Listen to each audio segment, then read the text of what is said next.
So, let's answer this problem, no? Doon pa rin sa book ni Hebler. F6-18, statics. Determine the force P needed to lift the load. Also, determine the proper placement X of the hook for equilibrium. So, neglect the weight of the beam. So, ito muna, solve muna natin si force P. Paano to? So, kung may force P ka dito, may pulley ka dyan, di ba?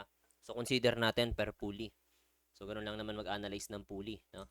So, cut ko lang to. Putulin natin tong pulley na to. Ayan. Okay. So, pinutol natin dito. Ito yung force P. Tama, ito yung si force P, no? Ayan, this is force P. So, syempre, iisang tali lang yan. Ito, isang tali lang yan. Ayan, isang tali lang yan. So, therefore, this is also force P. Ayan, pareho lang yan sila. Force P. So, kung P ito, P yan. So, para maging equilibrium ito, hihila ito pataas. P plus P. So, therefore, this is 2P. Okay, tama. And this is 2P. Yan, this is 2P.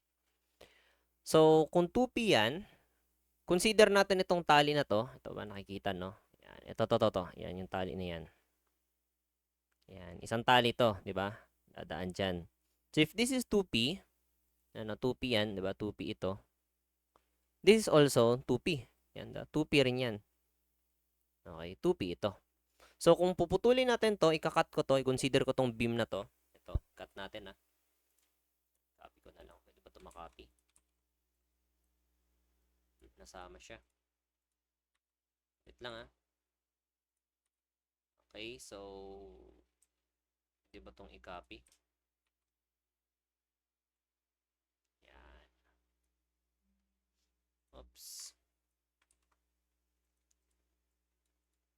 Consider natin itong beam na to. Ito, na-compute na natin, no? This is 2P.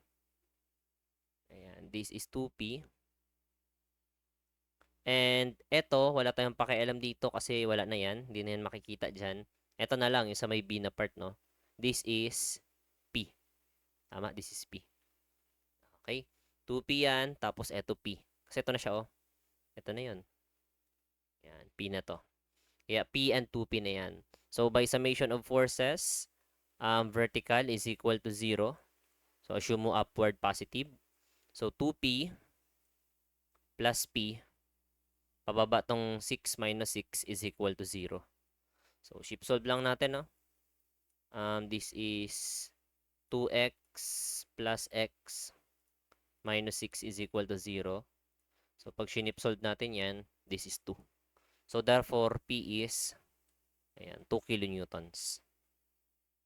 Diba? Parang hirap niya tingnan pero basic na basic lang. Ganun na siya kaikli.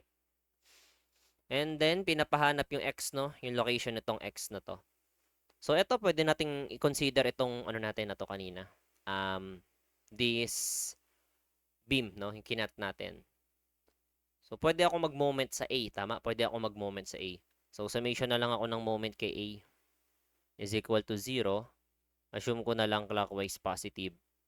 So, si 6 kilonewton, si ikot ng clockwise kay A. Ito, kay point A na yan. Cancel out tong 2P. So, 6x.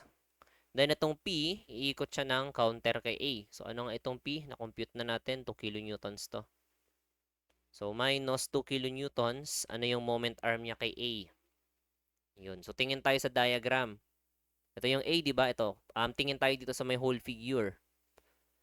So, ito, si A, pag i-project ko yan pataas, ayan. Ang 0.9 kasi center to center nitong dalawang pulley.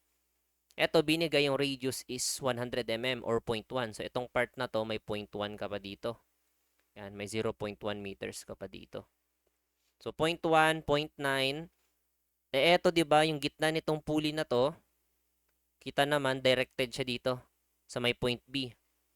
Kasi, 0.9 dito, so magdadagdag ka ng 0.1 dyan.